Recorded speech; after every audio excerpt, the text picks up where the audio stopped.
Baik, bismillahirrahmanirrahim. Assalamualaikum warahmatullahi wabarakatuh. Waalaikumsalam warahmatullahi wabarakatuh. Alhamdulillahirabbil alamin. Wassalatu wassalamu ala asyrofil mursalin sayyidina wa maulana Muhammadin wa ala alihi wa sahbihi ajma'in. Amma ba'd. Selamat siang semuanya. Ya, Oh ya, sebelum saya perkenalan, saya ingin uji kekompakan dari teman-teman dulu ya, Mas semangat kalian. Kalau saya bilang unit layanan disabilitas UML, jawabannya inklusivitas tanpa batas. Bisa ya? Apa tadi? Ngomongnya jawabnya? Inklusivitas tanpa batas. Dan kalau bisa tangan kanannya menggenggam seperti isyarat merdeka. Oke, bisa? Kita coba ya. Unit layanan disabilitas UML. Inklusivitas tanpa batas. Kurang. Boleh sekali lagi? Boleh? Unit layanan disabilitas UML, inklusivitas tanpa batas. Ya teman-teman, perkenalkan nama saya Bimar Akbari. Saya adalah mahasiswa disabilitas tunanetra dari Prodi Pendidikan Agama Islam. Dan sekarang kita akan masuk ke materi terakhir, yakni mengenai pendidikan inklusif di perguruan tinggi. Namun sebelum masuk ke materi, izinkan saya untuk memperkenalkan pemateri yang akan menyampaikan materi pada hari ini. Ya, teman-teman, jadi kalau tadi kita sudah seru-seruan dengan pemateri sebelumnya, sekarang kita akan berbeda ya teman-teman. Kita akan mencoba materi hybrid atau offline dan online, karena kita menggunakan Zoom. Kita akan bergabung dengan kakak-kakak dari Kopinus atau Komunitas Peduli Inklusif Nusantara.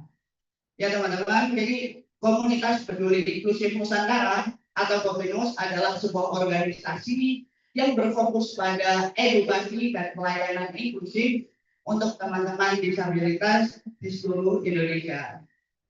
Nah, Kopinus ini sendiri didirikan pada tanggal 15 Desember tahun 2018.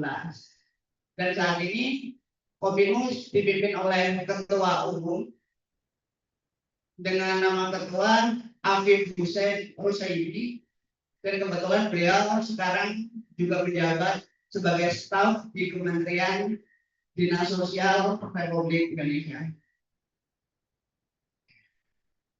Untuk program dari Kopinus sendiri cukup banyak teman-teman. Jadi banyak kegiatan mereka baik online maupun offline yang sudah tersebar luas di Indonesia. Kayak contohnya, kayak mereka sering mengadakan diskusi ruang terbuka, mereka sering mengadakan webinar, mereka sering mengadakan safari inklusif dan kampanye digital, gitu teman-teman. Untuk lebih lengkapnya nanti teman-teman bisa cek Instagramnya ko_pinus. Oke, mungkin tidak perlu berlama-lama. Untuk mempersingkat waktu, kita akan lanjut ke materi. Kepada teman-teman dan kakak-kakak Kopinus, kami persilakan. Oke, selamat siang Bapak Ibu teman-teman sekalian. ya. Oke, berarti suaranya terdengar dengan jelas nih ya. Mungkin sebelum mulai, kami izin memperkenalkan diri dulu. Selamat siang semuanya, perkenalkan nama saya Dorothy atau biasa dipanggil Oti. Saya hari ini akan jadi salah satu dari yang sharing-sharing sedikit nih mengenai tema kita hari ini. Lalu di sini ada juga, boleh perkenalan diri Kak? Oke, halo teman-teman semua, selamat siang. Perkenalkan, nama aku Khairul Syafaat, teman-teman bisa memanggil Syafa.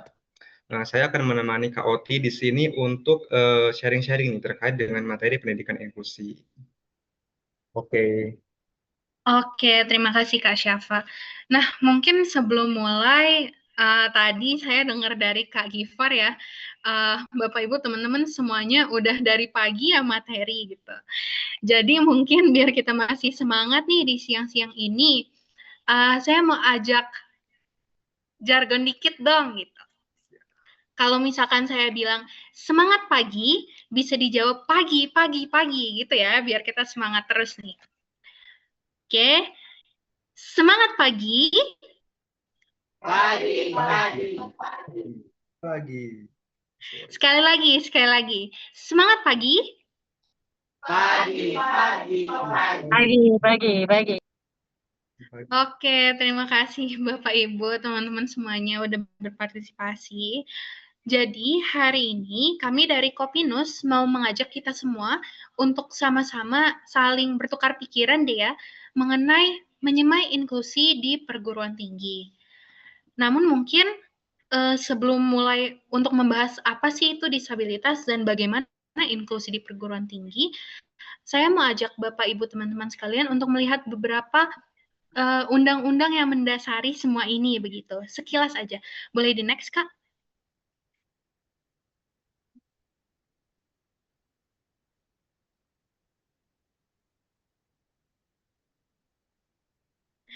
Oke, terima kasih.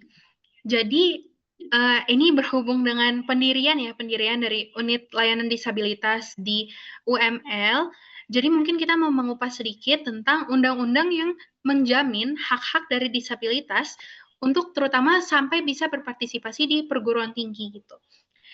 Mungkin nanti kalau Bapak Ibu mau membaca lebih lanjut, saya bisa share ya file-filenya ke Kak Gifar. Namun yang pasti hak-hak disabilitas semuanya tertuang dalam Undang-Undang Nomor 8 Tahun 2016 mengenai penyandang disabilitas. Nah, di sini dijelaskan siapa yang termasuk ke dalam disabilitas, lalu apa sih diskriminasi atau hambatan yang dialami dalam masyarakat, dan bagaimana untuk melibatkan disabilitas secara penuh dalam masyarakat. Kemudian yang kedua ada dari lebih spesifik ya mengenai perguruan tinggi, yaitu Peraturan Kemenristek Dikti nomor 46 tahun 2017 mengenai pendidikan layanan khusus di perguruan tinggi. Jadi ini mengupas apa saja sih layanan khusus yang diberikan dan siapa saja yang menerima layanan khusus ini, termasuk namun tidak terbatas pada disabilitas begitu. Kemudian ada Peraturan Kemendikbudristek nomor 48 tahun 2023 mengenai akomodasi yang layak. Jadi ini menjelaskan mulai dari mahasiswa atau peserta didik mulai dari TK gitu ya sampai ke perguruan tinggi begitu. Apa saja sih fasilitas yang perlu disediakan oleh instansi pendidikan gitu untuk bisa mengakomodasi semua penyandang disabilitas. Dan mungkin juga sebagai bahan referensi ya untuk Bapak Ibu teman-teman di ULD UML begitu. Mungkin Bapak Ibu teman-teman pernah mendengar juga bahwa UB merupakan salah satu kampus yang sering ditanya-tanya begitu ya mengenai inklusivitas dan mengenai unit layanan disabilitas begitu. Jadi kami cantumkan juga peraturan Rektor UB nomor 61 tahun 2023. Begitu. Sekilas saja Bapak Ibu, kalau nanti mau dibaca-baca lebih lanjut, saya akan kirimkan filenya melalui Kak Gifar. Mungkin boleh di next lagi, Kak?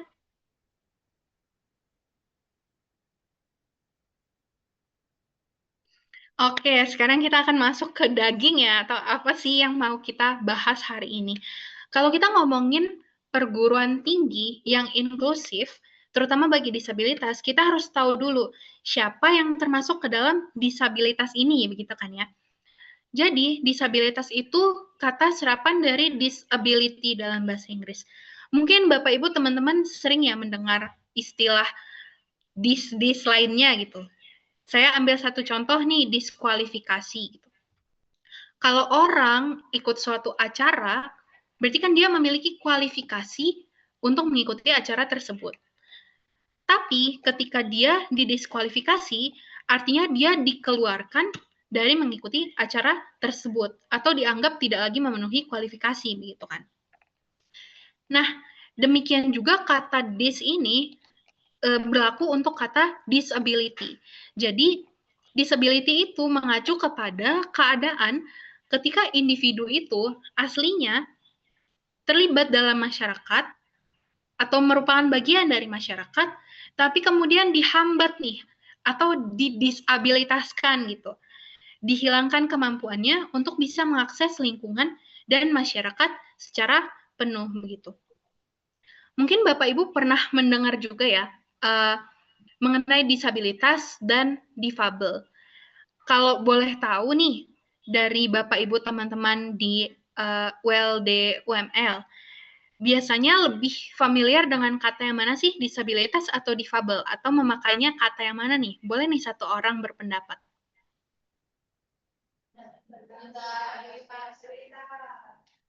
Disabilitas, kenapa tuh Ibu? Atau Kak?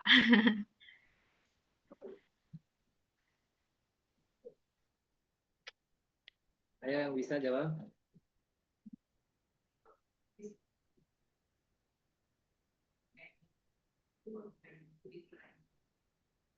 Oke, mungkin kita sambil kupas bareng-bareng aja deh ya. Apa sih perbedaannya atau kenapa kita pilih yang satu atau yang lain kayak gitu. Jadi kalau tadi mengacu kepada kata disability, ini tuh menekankan bagaimana individu itu sebenarnya bisa untuk berpartisipasi, tapi kemudian dia didisabilitaskan atau dinonaktifkan dari masyarakat. Sementara kalau difabel itu menekankan kepada keberagaman kemampuan masing-masing orang gitu. Dalam situasi yang sama, orang-orang menghadapinya dengan cara yang berbeda. Misalkan, kalau misalkan teman-teman non-disabilitas, makan itu menggunakan tangan, begitu. Tapi dari disabilitas, mungkin ada yang menggunakan kaki, mungkin ada yang menggunakan tangan yang satunya lagi, dan lain sebagainya, gitu. Jadi itu yang dimaksud dengan difabel atau differently abled. Nah, untuk penggunaannya yang mana sebenarnya bebas aja, tergantung sama Bapak Ibu teman-teman mau pakainya yang mana nih begitu. Boleh di next, Kak?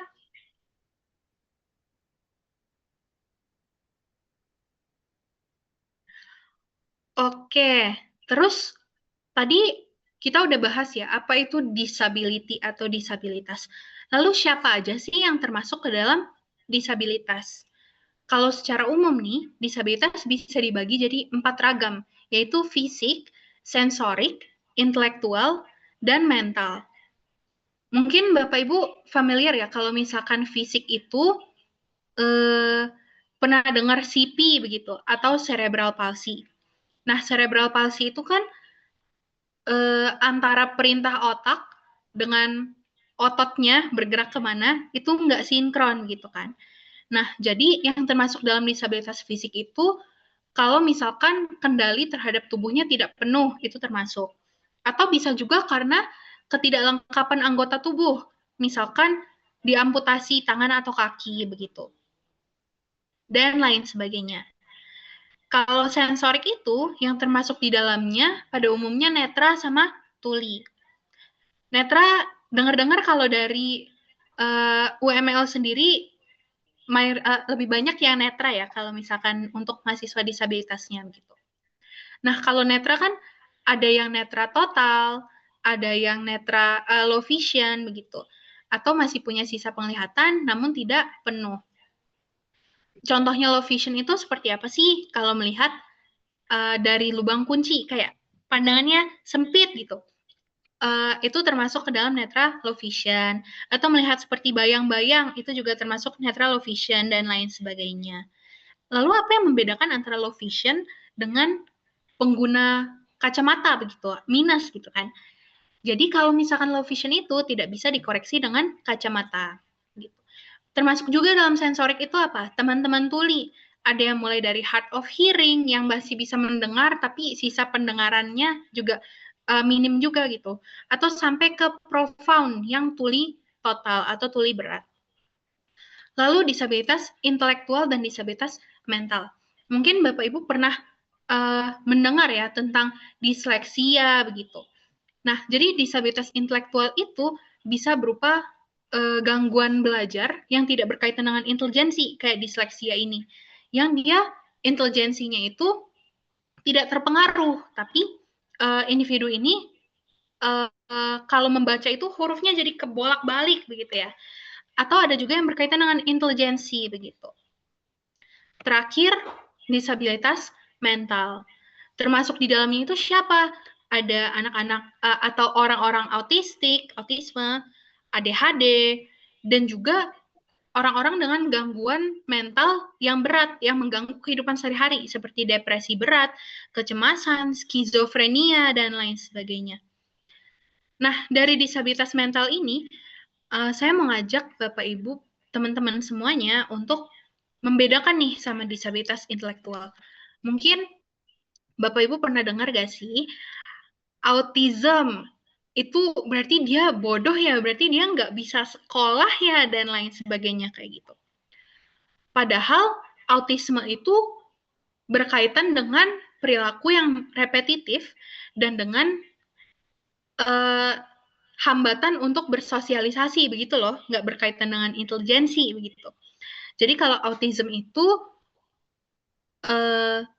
individu itu mungkin memiliki gaya komunikasi yang berbeda dengan orang-orang non-autistik dan juga melakukan kegiatan yang repetitif, misalkan menggerak-gerakkan tangan atau menggerak-gerakkan kaki.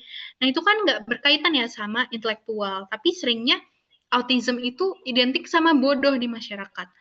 Yang masalahnya itu bukan di berarti mental ini lebih baik dari intelektual atau intelektual itu kayak gimana-gimana, bukan. Tapi ada perbedaan akomodasi nih yang akan dibutuhkan oleh masing-masing individunya begitu.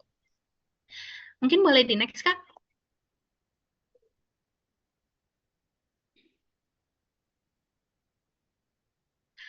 Oke. Tadi kita udah kenalan ya sama macam-macam disabilitas atau orang-orang yang tergolong ke dalam disabilitas gitu. Sekarang mengenai paradigma nih. Mungkin saya mau sharing cerita sedikit ya. Jadi ada salah satu anggota kami di Kopinus. Waktu itu kami teman-teman dari Kopinus sedang jalan-jalan di mall gitu, makan bareng-bareng. Tiba-tiba ada seorang ibu-ibu datang ke salah satu anggota kami. Terus kayak bilang gini, "Mas, doain saya ya, supaya saya rezekinya berlimpah, supaya diterima ibadahnya, dan lain-lain." Nah, kebetulan orang yang didatangi ini adalah pengguna kursi roda. Jadi, ini cerita yang apa ya, lucu ya sebenarnya, tapi ini tuh terjadi cukup sering gitu loh untuk teman-teman disabilitas, dan mungkin juga teman-teman di UML bisa konfirmasi itu gitu ya, kayak mungkin ada yang pernah dimintain doa, ada yang pernah dikasih jajan mungkin, tiba-tiba kayak, "Nih ya Mas, Mbak, untuk beli kopi gitu, untuk beli jajan," dan lain sebagainya. Nah, ini nih paradigma yang masih ada atau banyak terjadi di masyarakat, di mana disabilitas itu dilihat sebagai objek yang kasihan. Aduh, dia pasti nggak bisa ngapa-ngapain gitu lah. Dilihatnya kayak, aduh dia pasti nggak bisa kerja, jadi nggak punya duit. Aduh dia pasti nggak bisa sekolah gitu. Gimana ya cara dia bisa kemana-mana setiap hari gitu. Atau dilihat sebagai kayak, aduh orang tuanya salah apa ya sampai anaknya lahirnya kayak gitu gitu. Bahkan mungkin kita juga pernah terjebak dalam pikiran kayak, aduh amit-amit deh anakku nanti lahirnya gimana-gimana gitu. Atau ketika disabilitas itu berhasil untuk mencapai sesuatu, kita ngelihatnya sebagai sesuatu yang, wah keren banget, aku aja nggak bisa kayak gitu, aku yang normal ini, tapi dia bisa kayak gitu, aku terinspirasi, dan lain sebagainya. Kalau kata salah satu teman kami sih, itu kayak ngelihat ulat yang lagi terbang gitu ya. Jadi paradigma lama atau paradigma yang sayangnya masih ada banyak di masyarakat itu, melihat disabilitas sebagai objek yang rendah gitu. Sementara non-disabilitas itu kayak ada di atas undangan yang lebih tinggi gitu loh, melihat ke bawah kayak, oh itu dia disabilitas gitu. Tapi sekarang kami mau mengajak kita semua untuk sama-sama mengubah paradigma nih, untuk melihat disabilitas bukan dengan label disabilitasnya aja, tapi sebagai manusia. Kalau manusia berarti apa? Manusia itu punya hak untuk berpartisipasi secara penuh dalam masyarakat. Kalau manusia itu berarti apa? Masing-masingnya punya kelebihan dan kekurangannya sendiri-sendiri gitu. Yang nggak bisa dibatasi cuma dengan kata disabilitas gitu. Nggak bisa dibatasi dengan kayak, oh berarti dia nggak bisa ini, berarti dia jangan dilibatin di sini, berarti dia nanti nggak boleh ikutan ini, kayak gitu. Tapi disabilitas itu setiapnya adalah manusia yang beda-beda, punya potensi dan kemampuannya masing-masing, jadi diberi kesempatan sesuai sama kapasitas dari individu itu sendiri-sendiri aja gitu. Gitu. Boleh di next, Kak?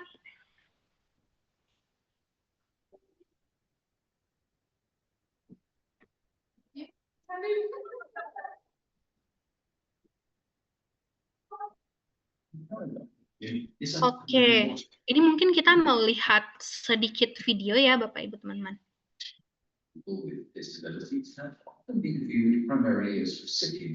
Jadi disabilitas itu sebelumnya selalu dipandang sebagai objek yang membutuhkan support gitu, harus selalu dibantu. Akhirnya berujung kepada apa? Overprotective, dibatasi otonominya, dibatasi kesempatannya untuk berpartisipasi secara penuh. Namun melalui CRPD atau Konvensi mengenai hak-hak disabilitas, kita beralih fokus nih dari cuman memberi terus kayak harus ngebantuin disabilitas, tapi melihat disabilitas sebagai manusia yang penuh dengan hak-hak yang lengkap. Berarti apa? Kita melihat dan mengakui potensi dan kontribusi disabilitas. Kita melibatkan disabilitas dalam bermasyarakat. Kita bukan memberikan ya, kita mengakui otonomi penuh gitu. Dan membuka pintu untuk mendengarkan, menerima suara dari disabilitas dalam masyarakat.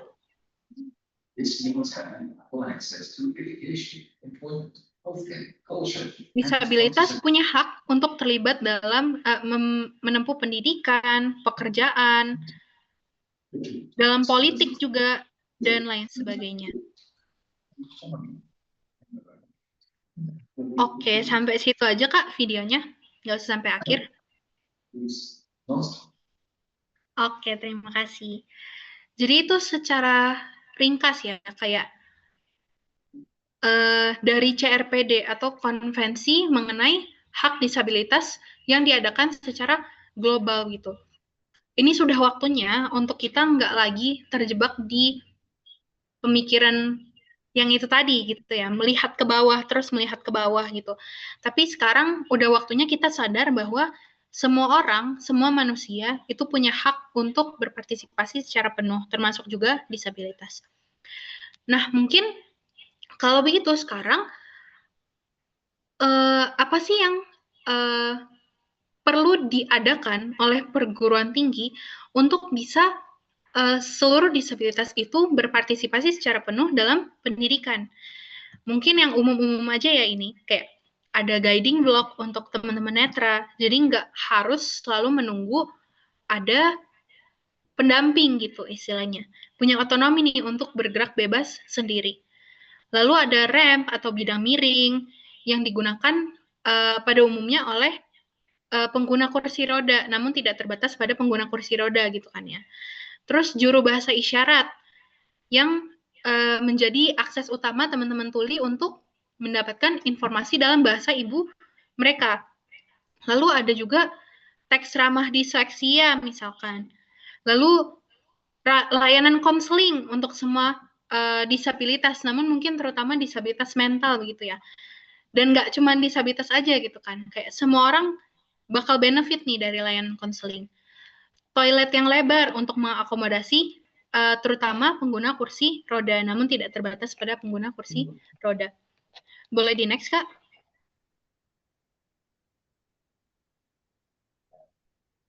Aduh, dari tadi Kak Oti ngomongin terus kayak,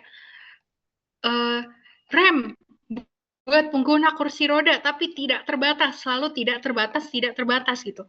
Kenapa sih itu? Karena kita mau menciptakan istilahnya ya dunia yang dipenuhi dengan universal design. Apa sih itu universal design? Nah, mungkin aku pengen tanya juga nih. Di sini siapa yang nggak pernah sama sekali seumur hidupnya naik lift? Nggak ada kan ya? Aku yakin nggak ada yang angkat tangan ya. Kalau misalkan ada yang angkat tangan, lucu juga. Boleh nih dicoba naik lift gitu ya. Aku yakin semua orang tuh, kita semua pernah naik lift gitu. Padahal lift itu pertamanya dibuat atau kayak dikhususkan untuk pengguna kursi roda gitu kan utamanya.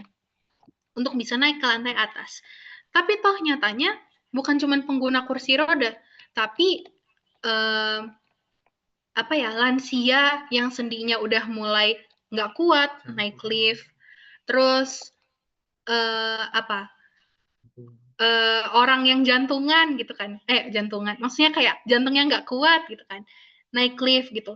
Dan lebih jauhnya lagi, ya kita semua tadi, semua orang pernah naik lift, entah itu alasannya mager lah, entah itu kalau naik tangga itu jauh banget lah sampai berapa lantai, tapi lift itu bisa dipakai sama semua orang. Sama juga kayak di PPT ini ada contoh komik gitu. Ada banyak orang yang mau masuk ke dalam gedung, tapi gedungnya itu, tangga dan bidang miringnya itu ditutupi sama salju. Terus ada seorang pengguna kursi roda nih bilang kayak ke tukang bersih-bersihnya, "Kak, boleh gak dibersihkan bidang miringnya?" Terus dijawab kayak, "Yang lain ini lagi antri buat naik tangga, jadi aku bersihin tangga dulu, baru aku bersihin bidang miringnya," gitu. Tapi kalau misalkan kita bersihkan bidang miringnya, toh semua orang bisa naik lewat bidang miring gitu. Jadi ketika kita menciptakan universal design, ini tuh bakal menguntungkan semua orang. Contohnya lagi nih, saya pernah dapat cerita dari teman saya yang tuli. Dia tuh males banget kalau misalkan harus naik pesawat, karena sering ada pengumuman lewat loudspeaker gitu ya. Tapi nggak ada via teksnya gitu. Jadi dia sering kelewatan informasi. Padahal kalau misalkan ada suara dan ada display kayak TV yang ada teksnya gitu, itu bakal menguntungkan semua orang. Karena kan pernah ya kita kalau lagi antri ngambil obat atau apa gitu di apotek, terus kayak dipanggil atas nama ini, tapi kita nggak dengar, kita nggak tahu itu siapa yang dipanggil gitu. Jadi kan kalau ada audio visual itu bisa mengakomodasi semua orang. Kalau misalkan ada suara kita nggak kedengeran dan kita bisa lihat, kita bisa cek aja tuh di TV gitu. Atau kalau misalkan ada TV doang tapi nggak ada suara, ini di luar disabilitas atau enggak ya? Ini kan mungkin jadi nggak atensi gitu loh. Oh ada nih tulisannya gitu. Tapi kalau ada suara kan kita jadi ngeh kayak, oh iya ada tulisannya, oh ini aku dipanggil kayak gitu. Itu yang dimaksud dengan universal design. Oke, boleh dilanjut mungkin Kak?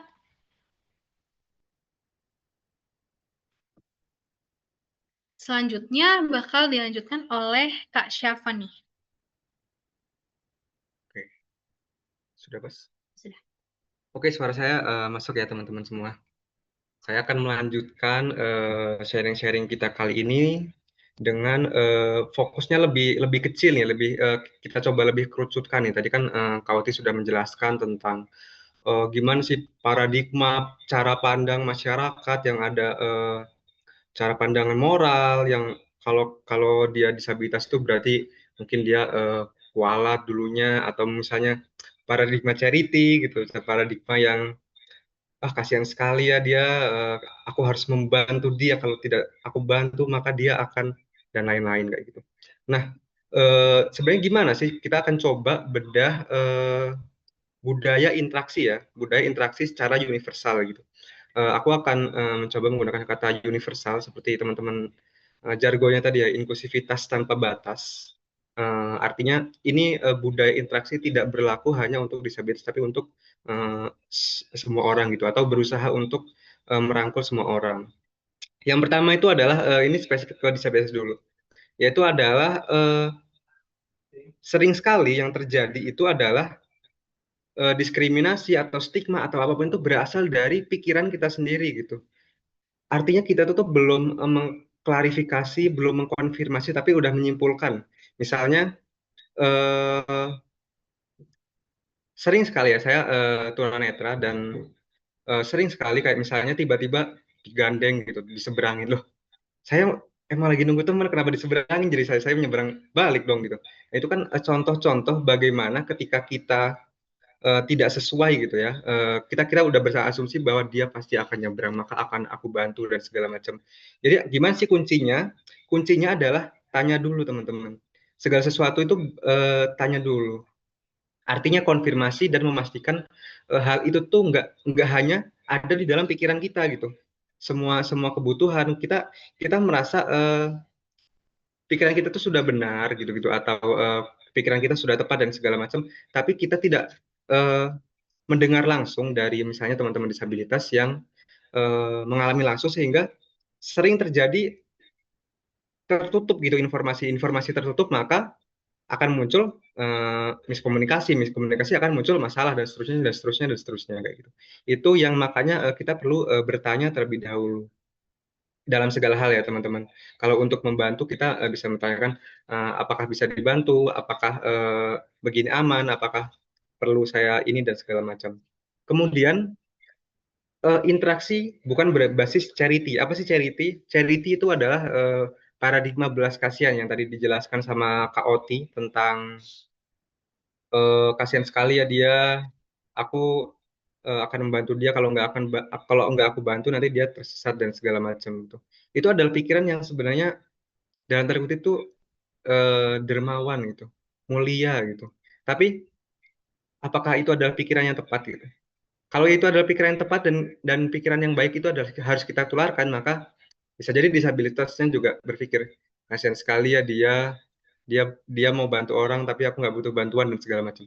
Itu adalah contoh dari bagaimana pikiran-pikiran itu tuh berbeda gitu teman-teman. Jadi kita butuh lepas dari charity dan berfokus pada ya memang untuk memenuhi kebutuhan secara universal gitu. Dan ini nggak terbatas pada memberi bantuan ya, makanya tertulisnya itu tuh interaksi tanpa charity gitu. Karena belas kasihan itu tuh tidak butuh membantu gitu. Kadang-kadang berinteraksi biasa itu tuh sudah ada semacam pikiran tadi, segala sesuatu dimulai dari pikiran kita ya, yang membuat turunan-turunannya karena kita tidak terbuka, karena kita tertutup dan akhirnya informasi nggak bisa masuk dan akhirnya miskomunikasi, dan miskomunikasi menimbulkan masalah itu akan terus begitu gitu loh. Maka dari itu kita coba perlu untuk beralih nih dari si charity ini menuju ke human rights model. Nah, human rights model ini bagaimana? Salah satunya ya misalnya kita tadi ya tanya dulu sebelum memberikan bantuan atau berinteraksi selayaknya berinteraksi, dan kita bisa refleksi ke diri sendiri gitu. Apakah ketika kita dibeginikan itu nyaman atau enggak ya? Misalnya ada orang yang tiba-tiba menyamperin, memberikan uang atau yang semacam itu, apakah kita sendiri nyaman apa enggak ya? Itu kita bisa berefleksi dan bisa menggunakan penalaran kita aja gitu teman-teman. Kalau kita ragu untuk bertanya, misalnya ini sering kali terjadi walaupun terlihatnya absurd ya, tapi ya terdengar absurd gitu, tapi sering terjadi gitu. Ketika kita berinteraksi dengan teman-teman disabilitas, misalnya halo gitu, itu menyapa dengan visual, dengan suara kan. Kita, aku sebagai teman-teman disabilitas netra misalnya, ketika itu di tempat keramaian, maka kita nggak akan tahu ini menyapa siapa gitu. Kalau nggak benar-benar misalnya kenal atau apapun itu. Atau misalnya melambai itu lebih parahnya lagi kepada teman-teman netra atau mungkin di belakang teman tuli, itu kan tidak bisa terakses oleh teman-teman dengan disabilitas tertentu ya teman-teman. Tapi hal itu tuh sering terjadi entah bagaimana, mungkin karena udah terbiasa dan lain-lain ya. Jadi ini mungkin yang perlu kita perhatikan juga dalam budaya interaksi, yaitu adalah refleksi ke diri sendiri gitu. Ketika dia nggak bisa lihat, berarti menyapa dengan suara. Ketika dia tidak bisa mendengar, berarti menyapa dengan respon-respon yang lain, misalnya visual, mungkin gestur, sentuhan, dan lain sebagainya. Kemudian juga kita tidak bisa membatasi tindakan kita ya, inklusivitas tanpa batas ini kepada sesuatu yang sifatnya itu tuh gimana ya, terbatas pada menunggu kebijakan atau yang semacam itu ya teman-teman. Misalnya kita berfokus pada, wah ini kampusnya tidak akses nih, kebijakannya gimana sih, dan kenapa nggak ada rem, nggak ada guiding block, dan nggak ada ini, nggak ada itu. Nah, apa sih yang harus kita lakukan? Kita harus kreatif teman-teman. Dan ini tuh applicable gitu ya, artinya tuh nggak butuh dana, nggak butuh sumber daya yang bagaimana, tapi hanya butuh kemauan teman-teman. Yaitu apa? Pertama adalah kreatif. Yang kreatif ini untuk mengakomodasi atau memberikan akses kepada teman-teman disabilitas ketika lingkungannya itu tidak akses gitu. Misalnya tidak ada tram, ya sudah, kita buat aja pakai papan gitu. Atau misalnya kita belum ada guiding block, bikin lakban aja yuk, atau pakai batu aja yuk, pakai apa, dan segala macam. Itu adalah contoh-contoh. Dan salah satu langkah yang paling applicable untuk pendampingan dan untuk mengakomodasi yaitu adalah pendampingan teman-teman. Mungkin kita bisa ganti ke slide pendampingan. Nah, pendampingan ini tuh sangat beragam teman-teman sesuai dengan disabilitasnya. Dan pendampingan ini low effort, artinya hanya butuh kemauan kita dan tidak memerlukan banyak sumber daya seperti menyediakan lingkungan yang akses, dan ini bisa untuk menjembatani semuanya gitu. Tapi kita idealnya dulu ya, idealnya itu adalah untuk teman-teman tunanetra nih, misalnya saya sebagai sebagai tunanetra gitu, kalau ngegandeng itu teman-teman bisa pertama ya tentu aja ya, yaitu adalah bertanya gitu bagaimana nyamannya dan segala macam. Tapi standarnya adalah mungkin teman-teman netranya itu tuh di belakang memegang lengan seperti ini misalnya, memegang lengan. Kenapa sih pendampingnya harus di depan? Untuk ketika misalnya ada tanjakan atau ada turunan, itu teman-teman tunanetra itu bisa merasakan dan bisa mengantisipasi lebih dulu gitu. Sedangkan kalau di depan kan ya kita nggak tahu di depannya ada apa, ada jalan dan segala macam, walaupun misalnya diarahkan dari belakang ya. Terus segala sesuatunya didesain secara audiovisual ini untuk mengakses teman-teman seluruh misalnya di mahasiswa ya. Materi itu tuh disampaikan secara audiovisual, artinya dosen menjelaskan apa yang ada di PowerPoint misalnya, sehingga selain pada visual yang ada teksnya itu, tapi juga ada suara yang mana itu diperlukan untuk teman-teman dengan disabilitas netra gitu. Itu adalah salah satu tindakan contoh aksesibilitas ya. Kemudian ada juga misalnya ruang nyaman untuk teman-teman disabilitas mental, yang mana disabilitas mental ini sering dikeliruai dengan disabilitas intelektual ya, yang disampaikan Kak Oti tadi. Misalnya ada teman-teman autis dikira dia intelijensinya rendah dan segala macam.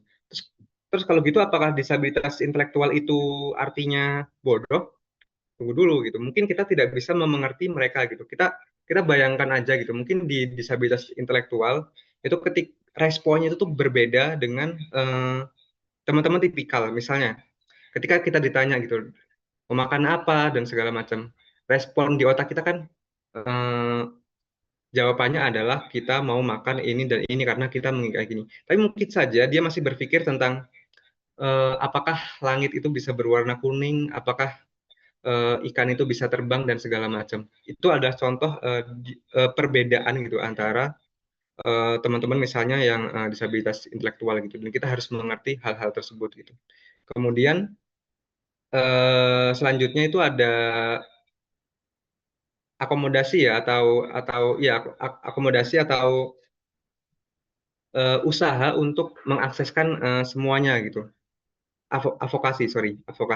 Mungkin kita bisa ganti ke slide advokasi terakhir.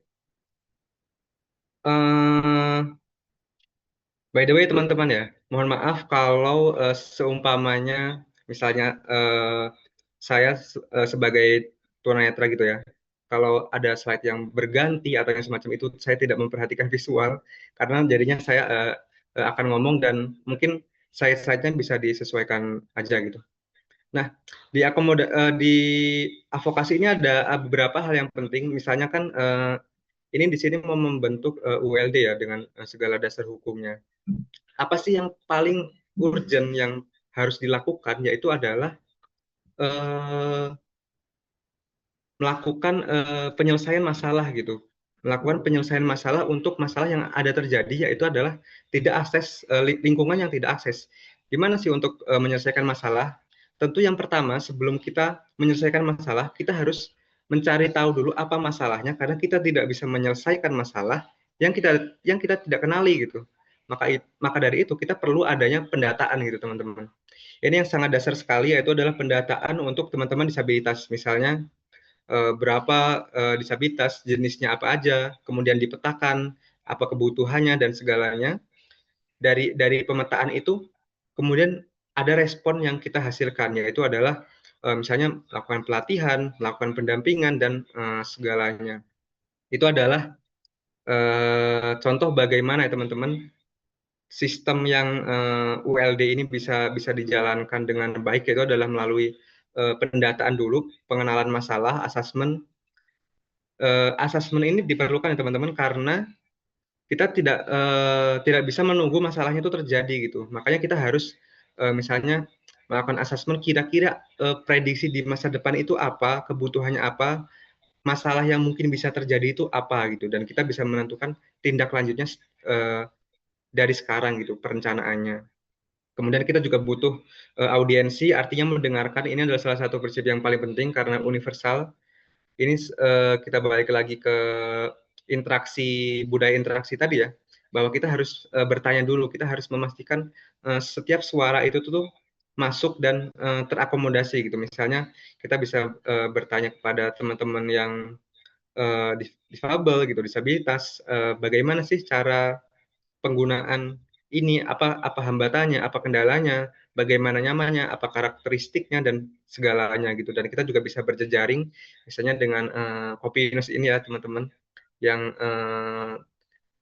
kami juga sangat mengapresiasi bagaimana pihak ULD berkolaborasi, karena ini adalah salah satu upaya untuk membuat lingkungan yang inklusi gitu ya. Artinya kita berjejaring, kita sharing, kita membagikan apa yang bisa kita pelajari satu sama lain. Dan pada prinsipnya itu sih teman-teman, kembali lagi ke jargon, yaitu adalah inklusivitas tanpa batas, dan tujuannya itu bukan hanya untuk menginklusikan disabilitas, tapi untuk menginklusikan semua orang, sehingga semua orang bisa mendapatkan akses yang sama. Mungkin itu ya teman-teman materi yang sekilas gitu, sharing-sharing yang bisa kami sampaikan. Kita akan semoga harapannya kita bisa lebih lanjut lagi di diskusinya nanti, ini tanya jawab, atau teman-teman ada komentar atau apapun bisa disampaikan juga.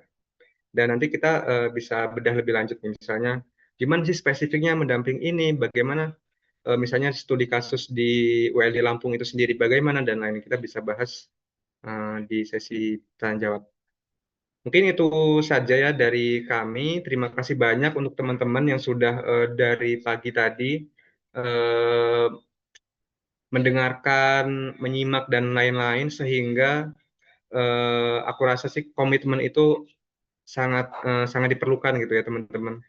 Dan kita bisa lanjutkan. Semoga semua sharing-sharing kita itu bisa kita terapkan di dunia nyata gitu. Sekian, terima kasih. Selamat siang semuanya.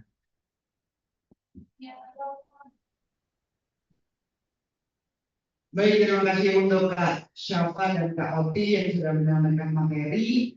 Saya boleh juga tepuk tangan untuk teman-teman Kopinus yang sudah menyampaikan materi ini.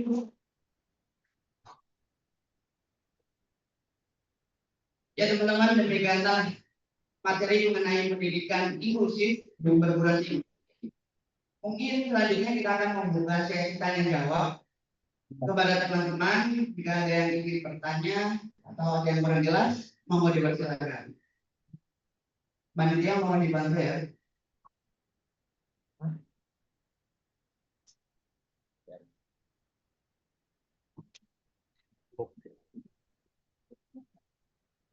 Oh,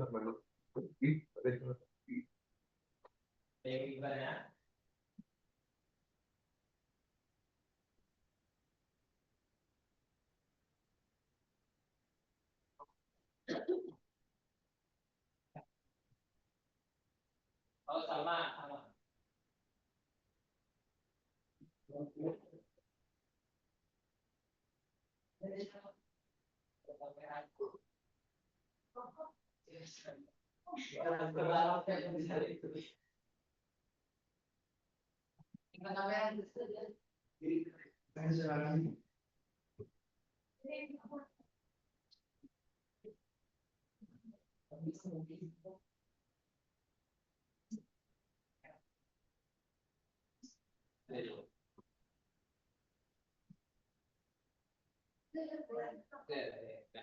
Ya, silakan. Bismillah, perkenalkan nama saya Salma Azikro. Izin tanya Kak, gimana sih cara dampingin teman-teman dari Tunarungu? Sedangkan ketika materi perkuliahan sedang disampaikan, itu sering saya ketemu teman-teman yang kesulitan untuk memahami materinya. Mungkin dari beberapa teman kami itu ada yang memakai aplikasi, tapi sayangnya dosen itu sering banget nyampeinnya sambil keliling kelas gitu. Jadi sehingga ketika saya lihat dari aplikasinya itu banyak beberapa kata yang sebetulnya penting, tapi jarang jarang muncul gitu loh di aplikasinya. Kira-kira kalau misalnya dari Kominus ini ada nggak sih teknologi yang lebih akurat tadi gitu untuk membantu teman-teman dari Tunarungu? Terima kasih.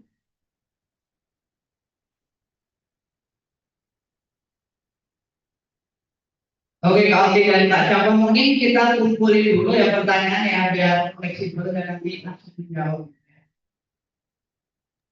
Boleh, boleh. Apakah ada yang bertanya lagi?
Jika dari kata-kata topik sudah siap menjawab, monggo dipersilakan.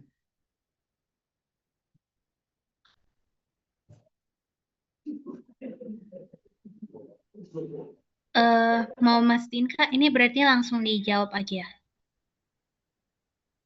Gimana Pak? Berarti langsung dijawab aja ya. Oke, silakan. Oke. Sorry, boleh diulang pertanyaannya? Takutnya kami salah dengar karena suaranya agak itu jauh.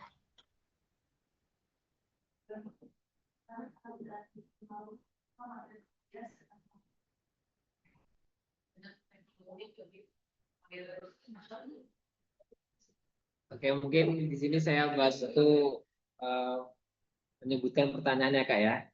Jadi tadi pertanyaan dari teman kita, saudari Salma Azkiro itu bertanya, Azkiro. Jadi ada kasus terusus di kelasnya Kak Salma itu ada salah satu mahasiswa yang tunarungu ya. Nah, tunarungu yang memang kesulitan untuk mengikuti perkuliahan. Walaupun dia sudah menggunakan aplikasi, ternyata dosennya itu keliling-keliling, jadi suaranya kurang jelas terdengar di aplikasi. Nah, mungkin pertanyaannya adakah aplikasi yang lebih mumpuni yang dari Kopinnas atau ada Kopinus atau ada saran lain berkaitan dengan masalah yang dialami oleh temennya Kak Salma?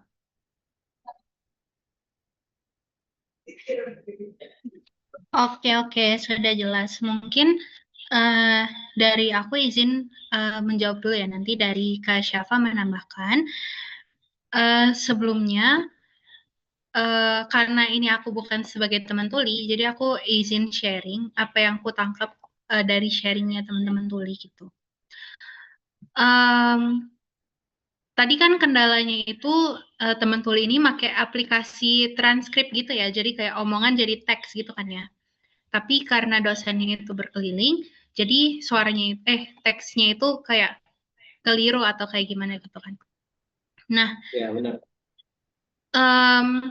ini kalau dikaitkan sama tadi sama apa namanya yang salah satu budaya interaksi gitu, yaitu kreatif gitu.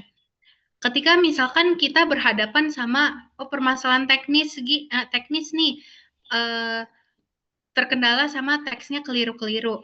Kalau gitu kita kasih apa nih solusi yang sekiranya nggak keliru gitu. Yang nggak keliru adalah ketika teks itu diverifikasi sama teman dengar gitu kan.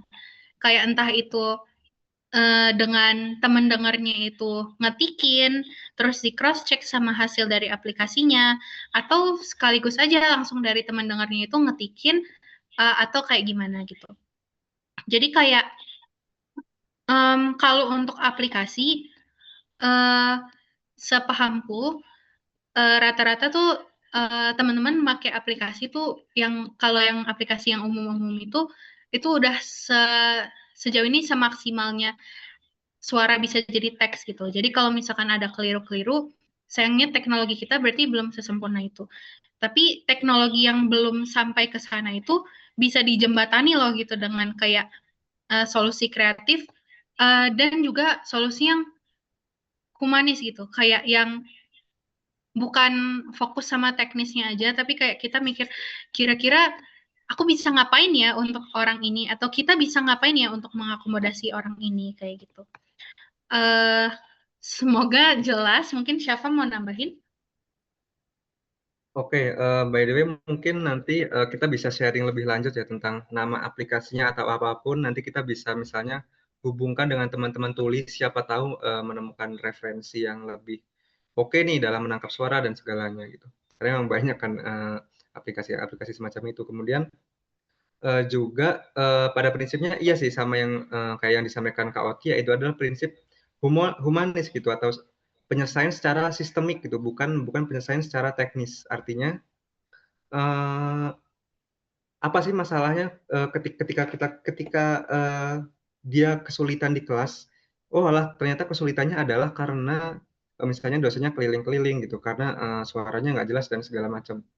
Nah, solusi yang diberikan itu adalah misalnya typist gitu, atau misalnya juga adalah konfirmasi ke temennya gitu, dan semua itu butuh apa? Butuh interaksi teman-teman. Artinya kita bisa ngobrolin itu dengan teman tulinya itu sendiri gitu. Misalnya gimana ya baiknya, kalau begini amankah, kalau begini apakah kita oke dan segala macamnya. Ketika kita memunculkan interaksi itu, maka ini segala sesuatu yang tadinya terhambat gitu secara teknologi, secara akses karena nggak ada bahasa JBI misalnya juru bahasa isyarat dan segalanya, itu bisa dijembatani melalui interaksi itu gitu. Jadi kita melibatkan teman-teman tuli itu dalam menyelesaikan masalah gitu, menyelesaikan persoalan yang dihadapi gitu. Dan salah satunya mungkin kalau untuk masalah teknisnya ya salah satunya yang disampaikan Kak Oti tadi, caranya adalah konfirmasi ke temannya, dan itu bisa dilembagakan ya teman-teman. Misalnya PAD bisa membuka layanan untuk mengkonfirmasi ini gitu, atau menyediakan misalnya volunteer gitu untuk teman sekelasnya gitu misalnya yang bisa mendaftarkan diri untuk mengkonfirmasi hasil dari ini dan segala macam. Itu kan bisa juga ya teman-teman. Pokoknya banyak sih sebenarnya solusi-solusi praktisnya, tapi pada intinya itu adalah itu gitu teman-teman. Itu adalah kita melibatkan teman-teman tuli itu sendiri untuk dalam penyelesaian masalah. Semoga menjawab ya. Gitu kira-kira. Semoga pembahasannya juga nggak terlalu keras ya, karena kan di sini kita sama-sama belajar bareng-bareng gitu. Tapi apakah udah jelas? Bagaimana, sudah jelas? Nah, Apakah ada yang ingin bertanya lagi? Mau cerita. Atau sudah cukup? Cukup? Kak Gifar, maaf, ini Kak Gifar ya? Ya. Ya, ya.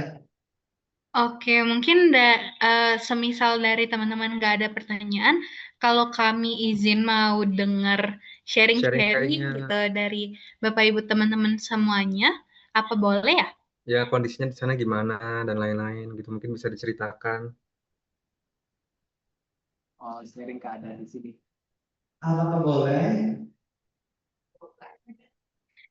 Ini sharingnya nggak harus berupa masalah gitu ya, kayak oh ini di kelasku ada masalah gini gini gini gitu. Tapi kayak misal selama ini tuh oh eh, dari interaksi langsung antara disabilitas non disabilitas, aku belajar ini loh gitu.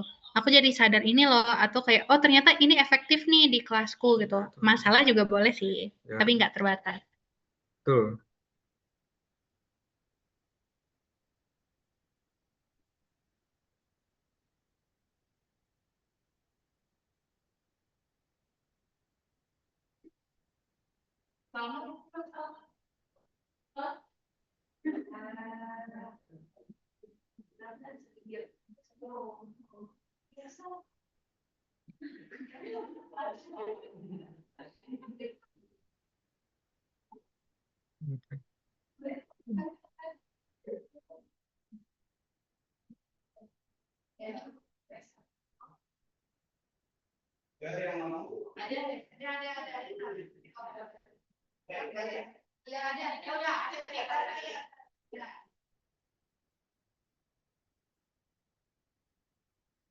Sini Ref.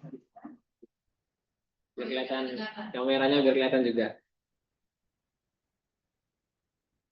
Diri sini. Sini dulu. Oh, apa lah? Diri aja, jangan duduk. Duduk. Bismillahirrahmanirrahim. Perkenalkan, saya Reza Oktavian Ramadan. Saya di sini Nah, ingin sharing tentang sedikit pengalaman saya, karena di bulan ini saya mulai mengajar di salah satu sekolah PAUD inklusif. Jadi dari pengalaman saya itu, saya sekarang mulai mengurus anak-anak disabilitas, mengajar mereka ketika di sekolah di sekolah PAUD tempat saya mengajar itu, saya mengajarkan langsung di kelas terapi.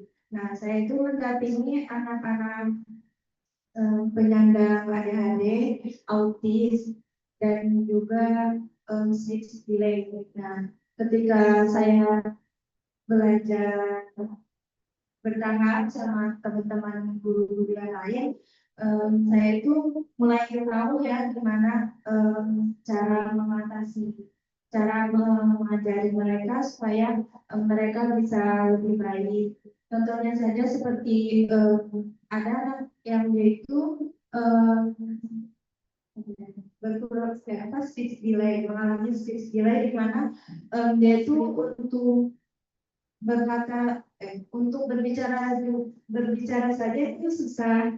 Jadi saya itu mengajari dia untuk berbicara namanya sendiri, misalnya namanya Faki gitu. Saya sebutkan terus berulang gitu sampai dia mau berbicara. Itu saya lakukan setiap hari di kelas terapi setelah kelas sudah selesai. Dan saya sebenarnya karena ini pengalaman pertama, saya mengalami kesulitan karena saya juga masih baru belajar gitu. Nah, saya di sini ingin bertanya Kak, bagaimana ya cara agar saya ini sebagai pengajar baru bisa apa ya, bisa lebih optimal gitu dalam mengajari mereka, karena saya juga masih apa ya, masih kewalahan sendiri karena saya itu sekali masuk kelas itu saya memegang 4 anak sekaligus, jadi saya kewalahan gitu. Ada nggak Kak tipsnya supaya saya itu bisa lebih optimal gitu? Karena saya nggak mau kalau setiap harinya itu saya kurang optimal untuk membantu mereka. Gitu. Terima kasih Kak.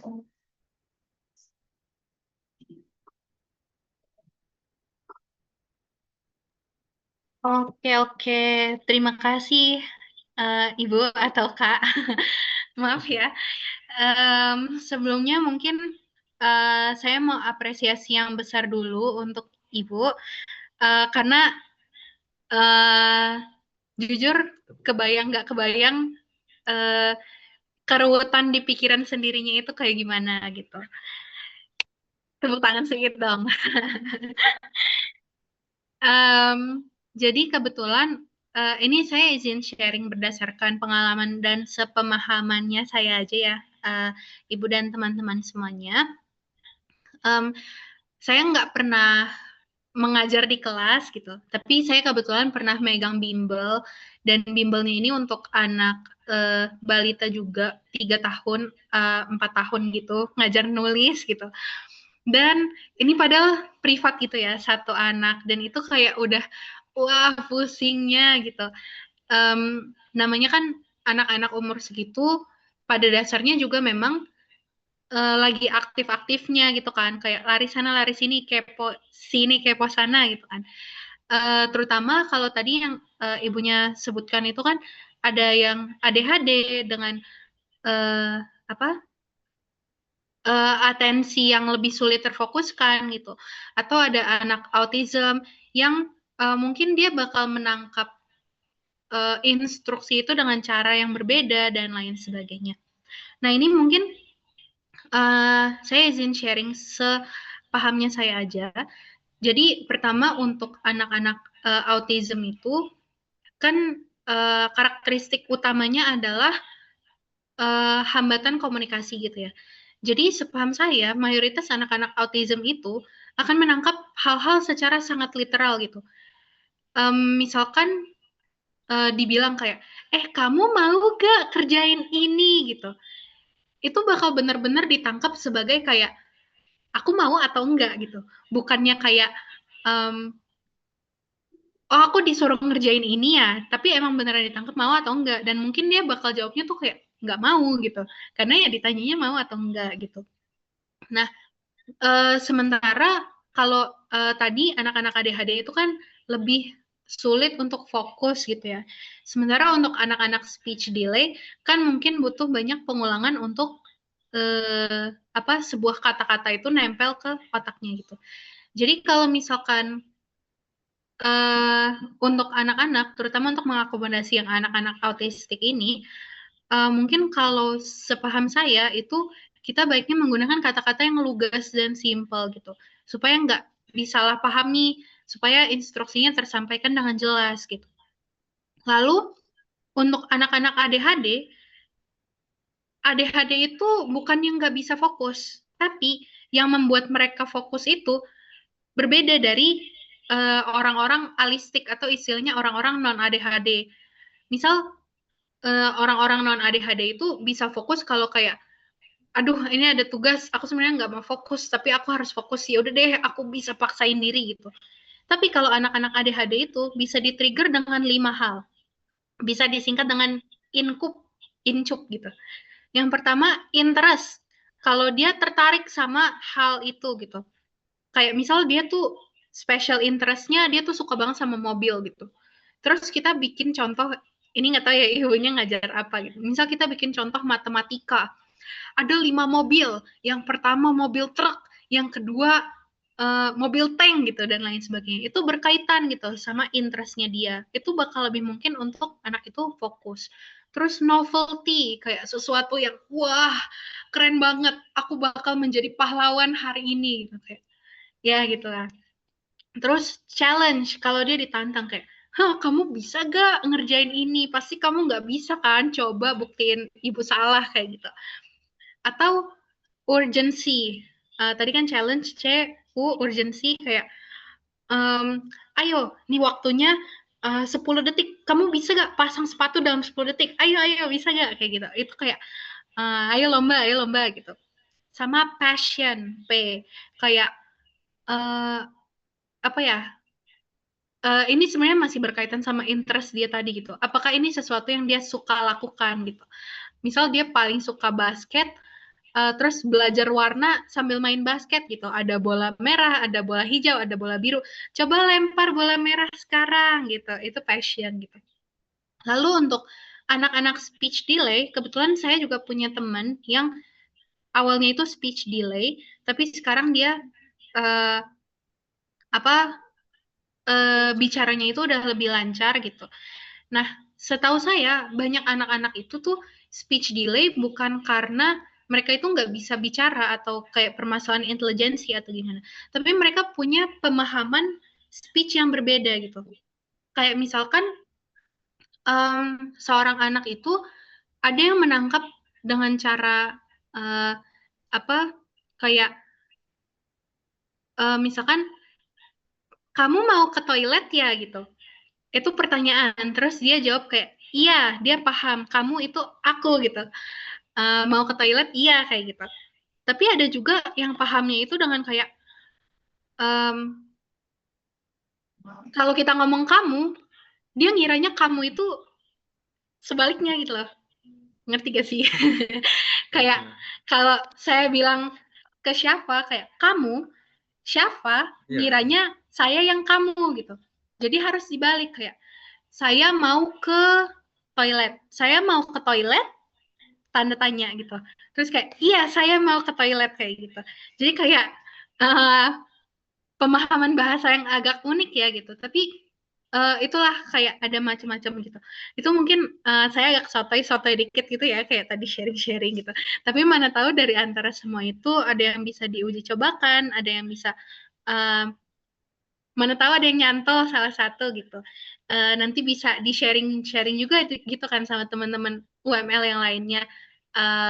Oh ini berhasil nih gitu. Gitu sih mungkin. Mau ditambahin sama Kak siapa? Cukup, nanti cukup. di-sharing aja hasilnya gimana. Maaf ya panjang.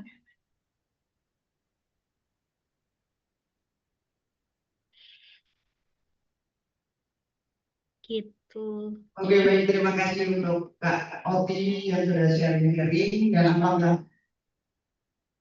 apakah teman-teman ada yang ingin sharing lagi atau sudah cukup melihat waktu yang sudah terbatas?